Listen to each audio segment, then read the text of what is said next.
The design of planned attacks on buildings inside the U.S. and how operatives were directed to carry them out. That is valuable information for those responsibility to protect the American people.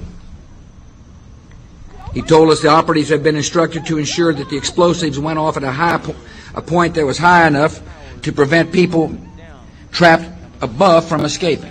He gave us information that helped uncover Al-Qaeda cells' efforts to obtain biological weapons.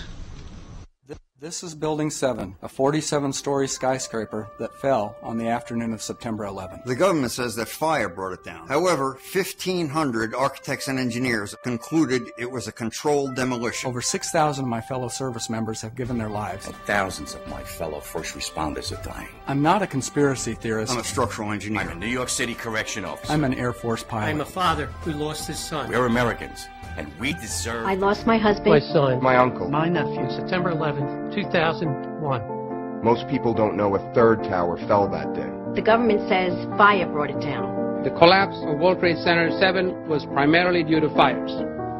I, along with 1,400 other architects and engineers, have found the government's conclusion to be physically impossible. Impossible. We need the truth about what happened that day. Go to rememberbuilding7.org. Why it fell, why it matters, and what you can do.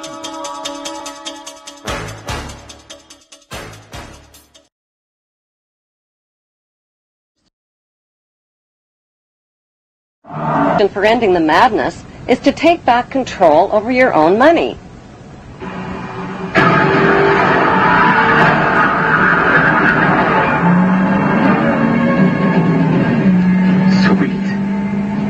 Right now, your money is in the hands of the ruling families who own all of the world's banks, including the privatized central banks.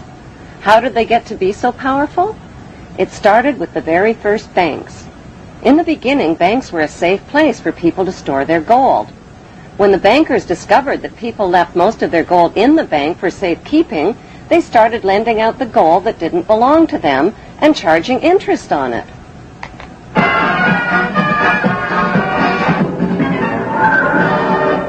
Soon, kings and royalty were borrowing gold from the bankers to finance wars. Since wars were extremely good for business, the bankers started stirring up conflicts that led to more wars. Then they lent money out to both sides of the wars and collected huge interest rates.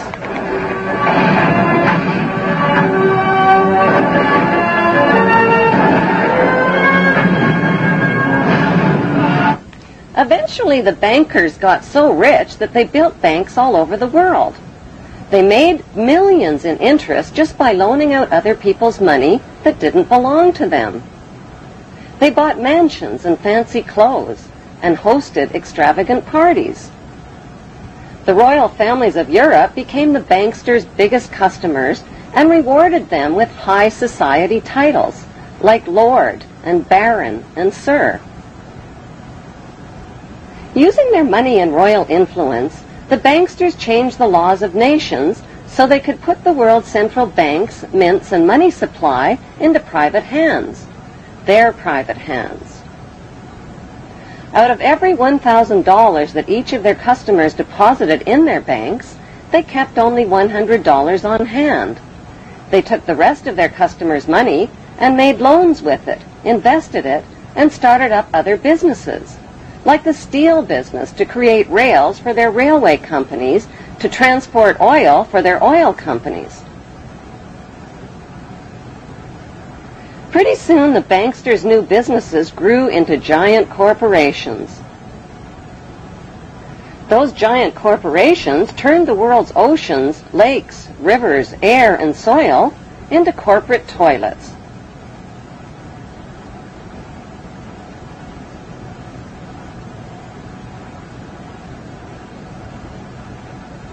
When profits from all their oil, mining, and drug company monopolies soared, the banksters became the world's richest men, but their greed had no limits. They wanted to own the entire world, so they put their heads together and came up with an ingenious scheme to take control of all of the world's money and riches. Whoever owns all of the world's money, they said, owns the world. Using their media corporations, they launched a gigantic advertising campaign. They told people they no longer had to save up their money and wait for all the things they wanted in life. They could have everything they ever dreamed of right now. All they needed was a shiny plastic card. People rushed to fill up their wallets with shiny plastic cards instead of money. Like lottery winners, they went on drunken buying sprees and bought everything in sight. All the things they couldn't afford. Nobody even noticed when their hard-earned paychecks were automatically deposited in the bank without ever being cashed. Suddenly, people's bills, fines, taxes, and purchases were automatically deleted from their accounts, and paying by check quickly became unfashionable. Eventually, money was phased out altogether and replaced with units of credit, which were really nothing more than numbers on a computer screen. The next thing the banksters did was replace people's plastic cards with their newest invention, barcode tattoos. These barcode tattoos contained all of a person's private credit information and could be invisibly tattooed onto people's wrists. Since having a wrist tattoo was like having an invisible debit card, and since nobody could steal it from you, everybody rushed to get one. All people had to do to buy whatever they wanted in life was scan their wrist tattoo over a scanner, and so the power for people to buy their most basic necessities in life fell completely into the hands of the banksters. Suddenly, people